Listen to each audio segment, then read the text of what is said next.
Okay, so the full-length trailer for American Horror Story Apocalypse was just released, and oh my goodness, it is so good. So yesterday, the 30-second version of this trailer came out, and I did a shot-by-shot analysis of it. So if you haven't seen that, watch that first, because I won't be going over the shots that were in that. I will only be going over the new shots from this trailer, and there's quite a lot. They actually didn't reuse much. This trailer gives us a lot of details about the season, and kind of gives away the whole premise, which some fans I can see being upset about that some fans like the mystery. I'm indifferent. I'm fine with being informed, but I also wouldn't mind mystery. But either way, this is a really cool trailer, and there's a lot to unpack here. So I'll be going over these shots, giving my theory about it. I'll probably miss some stuff, so feel free to fill me in the comments on what you guys think.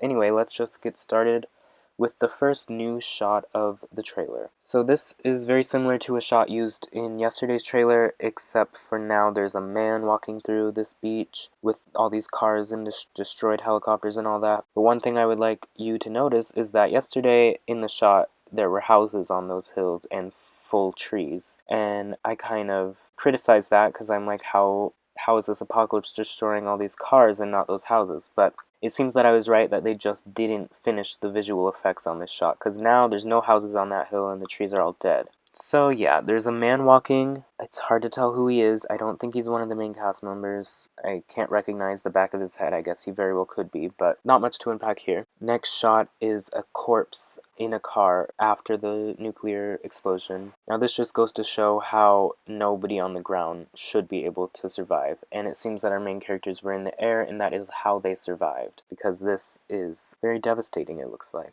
This next shot is what they filmed in downtown Los Angeles. I have talked about this shoot many times in probably like every single one of my videos covering Apocalypse. I won't get too into depth about this shot. This is obviously Billy Eichner's character was here. And then this next shot is Coco, who is played by Leslie Grossman. She's on the phone with Billy Eichner's character, who I guess is her brother, or maybe a friend or something, but they know each other because they're on the phone, and she's telling him that there's a plane waiting. And then in the middle of this phone call, she screams and her chauffeur runs over a person. So this scene is going to be very chaotic and dramatic and over the top, and I love that. Next we cut to Billy Eichner saying, "Don't leave me in Santa Monica." And then the next shot is Billy Eichner looking up at the private jet. So it appears that they did leave him in Santa Monica. So if he's not able to get on that plane, I'm not quite sure what he's going to do. In my last video, I theorized that maybe he goes on a helicopter, so maybe that is his plan. Don't know if he even survives. Maybe he's just a guest star this season, but I doubt that. I'm sure he finds a way. Next shot, we have Billy Lord's character, Mallory, going into the cockpit of the private jet, and she sees that nobody's in there. The next shot, she tells Joan Collins, Evan Peters, and Leslie Grossman's characters that there's no one in the pilot seat. Suddenly, there's a sound effect of a gunshot, and the trailer is cut to make it look like maybe someone just got shot, like Leslie Grossman's character, but I believe that that's just editing. I think really the nuclear blast has just happened. I don't think anybody shot anybody in this, because obviously we see these characters later on in the trailer, so that doesn't make quite much sense. So I don't think there's a gun in the scene. I think this is just the nuclear blast happening. We have a few shots of the characters reacting. Evan Peters here. I definitely think this is the nuclear blast hitting and affecting the plane. Next we have this character. I believe this actress has been announced to be in the season. Obviously she's in the season, but I can't find her name anywhere, but I feel like I've seen her face and that it has been announced that she's in it, but I cannot find who she is. But anyway, she's one of the new characters. She's in a hazmat suit, presumably going down to the bunker. We next have her and Kyle Allen's character taking off their hazmat suits. They're now down in the bunker, probably decontaminating themselves from the outside world. We then have Venable. Our first look at Venable aside from her teaser.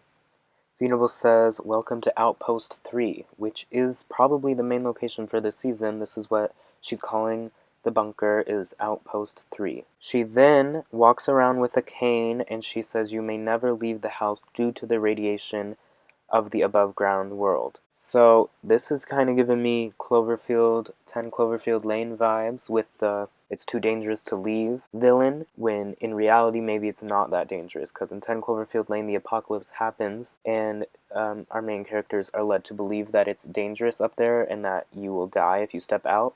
And we find out that is not dangerous. You can breathe the air outside. So maybe they're going to play with that a little bit. And definitely with an underground theme, it's going to be very claustrophobic, and they're going to be playing into that a lot. And this set looks really good. It's very symmetrical. And American Horror Story has some of the best set design in television, so it's no surprise that this set is amazing. And I think it'll fit in well with some of the iconic sets of American Horror Story past, such as the Coven House and the Roanoke House and the Hotel Cortez and all that. It fits in well, and it looks very nice. Then we get this shot of Kyle Allen's character, I believe, and that new character. I don't know her name or the actress's name, but they're under the stairs. It seems that they are going to be a romance plot this season, and that's probably frowned upon by Venable, and they will get punished, as we will see later on. Next, we have this shot of 3 hazmat-suited people with guns to these 2 non-hazmat-suited people. So this is some sort of execution. Maybe these 2 people broke the rules and they have to be executed. But an interesting thing is that they are above ground without hazmat suits, and they are alive.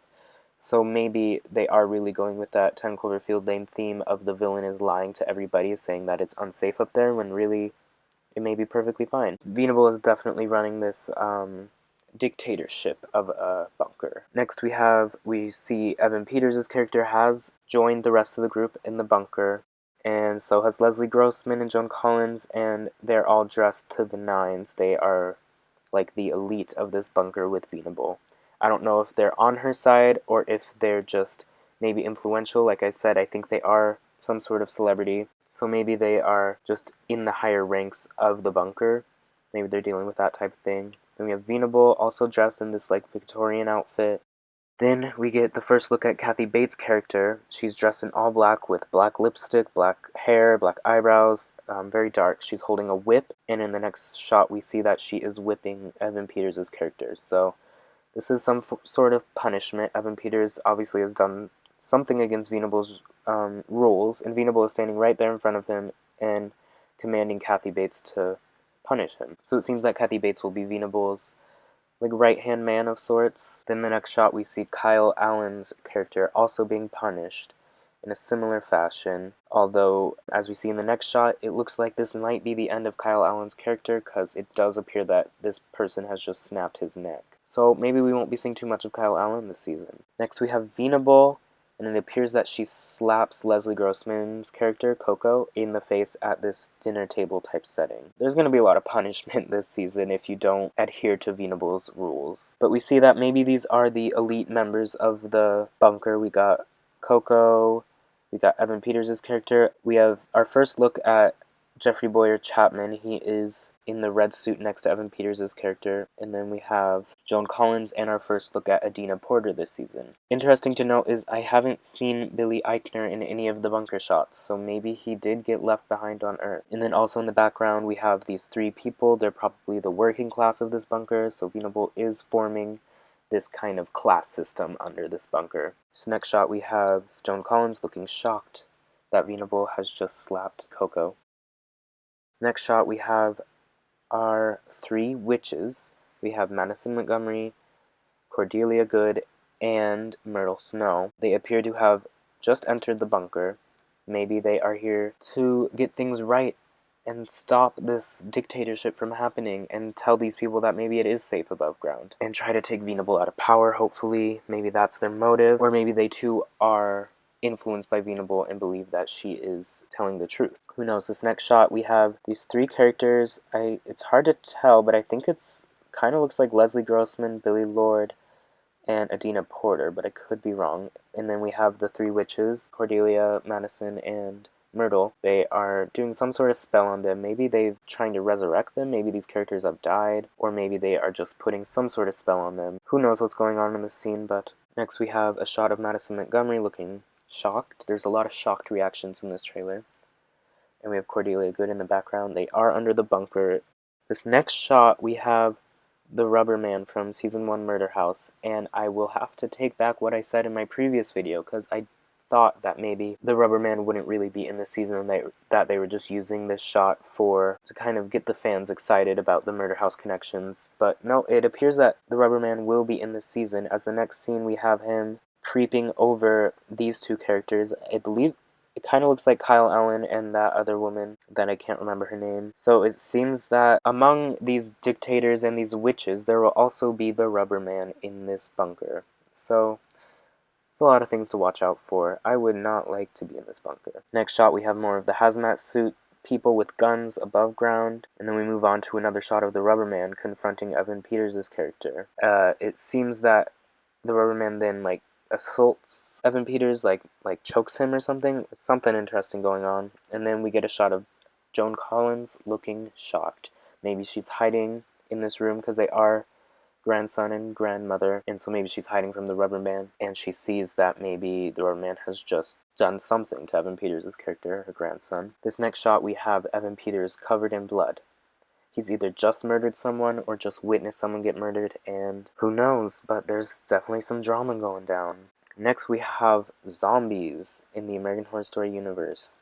They are preying on somebody. We don't know who, but these are definitely zombies. Maybe these are the people that were well sheltered when the nuclear blast hit, but they weren't quite safe to be alive. They seem to be zombies or like half human, half mutated by this apocalypse. They are eating humans. So either they're just very hungry and the only the only food source left is these living humans, or they're just literal zombies. And this next shot is our first look at Misty Day in American Horror Story Apocalypse. She appears to be in the bunker as well. Once again, another shocked reaction from one of these cast members. Next, we have an image of Cody Fern casting some sort of... Once again, I do think he's become a member of the Coven, or maybe just has started his own coven, perhaps, of warlocks, because we did see those men in those similar uniform as him. So maybe he has started his own group of magical beings to aid him in satanic rituals of sorts. Next we see what spell he was casting, and he has made it snow under this bunker. So he is exhibiting some sorts of witchcraft abilities. He is the Antichrist, so apparently that comes with witchcraft. It's hard to tell who's at this table. I don't quite recognize any of them because the snow is in their face. So maybe those are part of his new coven. Next we have a picture of Cody Fern with some long blonde hair. And he says, "What do you think?" And then it cuts to a shot of Kathy Bates, and she says, "Hail Satan." So this just kind of confirms that Michael Langdon is working with Venable, and Kathy Bates is sort of their right-hand man. And they're all in on this bunker together and building this dictatorship of a society. And then the last shot of this trailer is Cody Fern with his long hair, and then it appears that an explosion happens behind him and he kind of ducks away. And so that's basically it for this trailer. There's a lot going on, a lot to theorize about. So let me know what you're thinking in the comments below. And did you notice any of the things I noticed? Did you notice something else? Please let me know. How do you think this is going to work with the Rubber Man and the witches? What do you think the witches are there to do? Do you think they've come here for salvation, or do you think they've come here to rescue these people that are being held under Venable's command? There's a lot to unpack and a lot to think about. Anyways, American Horror Story Apocalypse premieres 1 week from today, September 12th, and I will be reacting to each episode as they air. I will be uploading on Thursdays, the day after they air, my reaction and my review, and some theories, of course. So if you don't want to miss out on stuff like that, please be sure to subscribe, and let me know what you think in the comments below, and goodbye.